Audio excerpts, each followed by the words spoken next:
Hey, what's up YouTube? PokeTie coming back for another Crown Tundra video. In this video, we talk about everything you need to know about Pokemon Crown Tundra before it comes out tonight / early tomorrow morning. Let's get right into it.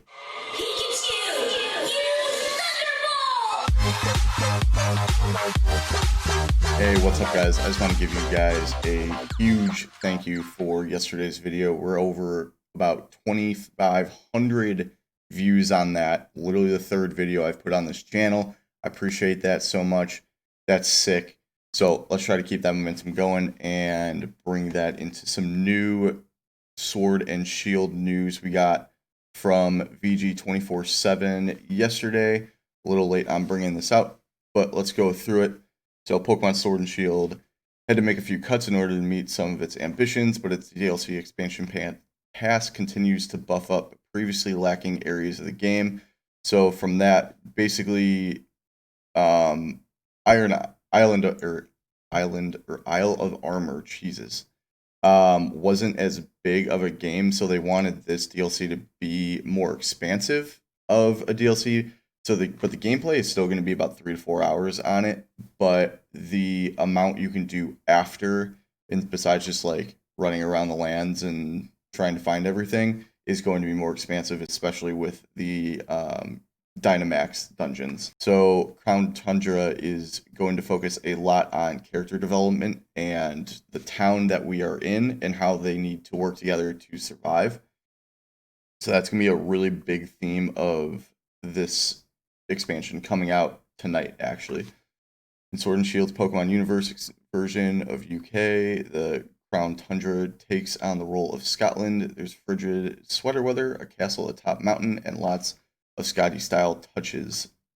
We did see that in both, the original game was themed after a town in the UK, and this expansion is as well. That's nice that we're going to be seeing a lot of new Pokemon, especially the new legendary Pokemon, which you can easily get in all the Dynamax dungeons or Dynamax caves.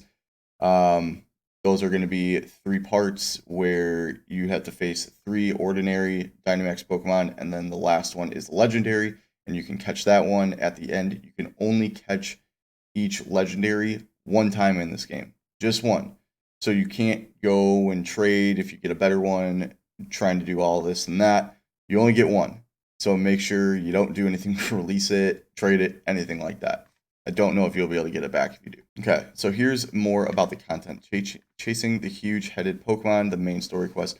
There's a main story quest which sees you joining the expedition team and going into the wild to hunt huge-headed Pokemon, the all-new legendary Pokemon, Calyrex.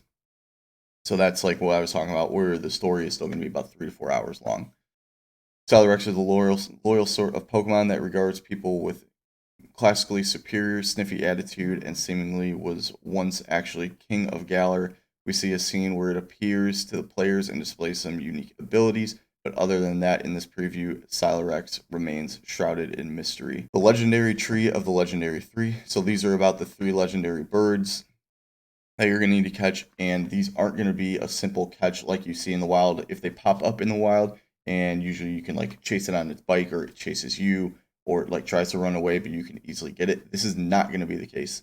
These are going to move around the entire map, or the entire new area of Crown Tundra, making it very difficult to catch them. Which is nice in that aspect, that legendary Pokemon for once, or the best Pokemon you can get in the game, are not just sitting there waiting for you to run into them on your bike, and then you just fight it and catch it. There's actually some skill involved, which is going to be a nice change of pace. Also, these are the Galar forms of the classic trio, Articuno, Zapdos, and Moltres. So I'm guessing this one right here is Moltres by the coloring. Toppling Pokemon dens and Dynamax adventures to get more legendary Pokemon. So we kind of hinted at this before. I'll just go through this picture to make this a little quicker. You pick which route you want to go, and there are 3 different routes, or 3 of these areas. So this would be the first. You pick which type you want to face. You battle that Dynamax Pokemon. You defeat it. You move on to the next one. There are 3 of those until you get to the legendary Pokemon, which then you obviously have to battle, defeat, and you can only catch that one time. So for this part, I am putting my headphones on. because we're going to watch this part of this video, or we'll watch the whole video from IGN that they put out on a little bit of gameplay, and we'll listen to the story mode and what this girl says about the game. So let's watch that real quick.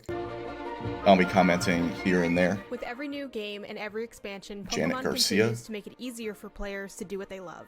From building competitive teams to befriending their companions. Ditto King, one And of my with new favorites. landscapes and stories to explore, Pokemon Sword and Shield's Crown Tundra offers more of the good stuff while leaning into some welcome nostalgia. Apparently those two stats are actually off the wall good. Maybe the orange one was Zapdos? Not Moltres? The pink one's Moltres? I was wrong? Okay. Pokemon Sword and Shield made it easier to craft your Pokemon Sorry team about that. with nature-changing mints readily available if you had the skills to get the necessary battle points. Crown Tundra builds on this with Dynamax Adventures, which give you the chance to add legendary Pokemon to your team and earn some sweet rewards such as Battle Caps, Dynamax Candy, Armorite Ore, and the new ability patch, which lets you change the Pokemon's ability to its species. Yo, that gym looked so cool. Explore these Looked max like layers Tron. with up to 3 others, with each of you choosing just one Pokemon to borrow for the quest. Thanks to this rental system, the barrier of entry is practically non-existent, but that doesn't guarantee success. As you work your way up, you'll need to choose which type Renting of Pokemon you'll so battle. cool. This element of player autonomy is a welcomed addition to the random nature of raids, and strategy There's the 3 still different plays a layers that role you need since to you pick from. be cognizant about which challenge is best for your team. Pokemon you've defeated can be swapped with your current Pokemon or left behind if you want to keep rolling with the one you started the battle with. But the catch is your Pokemon's HP and status effects carry over after the fight, so a new one in better shape That's definitely be actually worthwhile. a If 4 great Pokemon idea, get knocked but out, you're your team needing has to to go start into from the this beginning. like By the end, you get super to choose pumped one up with Pokemon revives defeated to and add to your team HP permanently. ups and all that Glorious stuff, Legendary at the hyper end is the potions, obvious all pick, that. but it's nice to have options. Yeah, that's To make this Moltres. quest I'm an a bit idiot. easier, Why there did I are NPC think trainers the one along that the looked like way lightning provide a helping hand by lending you was the additional one that Pokemon, was the giving lightning, you a or held the one that item, looked or like healing fire your was the team. one that's fire Of course, Pokemon? this aid comes in the form of a dice My roll to bad. keep things interesting. Finishing all the stories in the base game and both DLC packs gives you the chance to participate in the Galarian Star Tournament multi-battles, though I only saw doubles on display. Trainers will get to partner God, I with can't other stand NPCs him. He they've was met so to face off annoying against the through best the in main, Valor. the Apparently, actual who you like team up with gameplay. can show you a whole new side to familiar friends and foes that you didn't see before. Hopefully, these mysterious variations end up being meaningful or interesting and not something so subtle that it goes unnoticed entirely. Overall, the Galarian Star Tournament is definitely here for those players who are hungry for more ways to battle once the story is over. The wild area was one of the most exciting additions to Pokemon, but its scale and scope weren't quite as grand as I'd originally envisioned. Thankfully, each expansion has also meant more areas to explore, and with that comes more stories to uncover. Without any spoilers, I can say This I'm land, interested in seeing like the actual land to explore, looks really good. With Isle of Armor being a fairly short experience, I imagine Crown Tundra's campaign will be comparable in length, though I wasn't given a specific estimation. While there are some promising elements from what I've seen of Crown Tundra, and more to do for those already invested, the DLC may fail to demand the attention of lapsed players unless they have very specific goals for their Pokedex or competitive teams. For more on Pokemon... Okay, so that is going to be that. I hope you guys enjoyed all of the information I gave you guys. That's everything you're going to need to know going in to the first parts of Crown Tundra.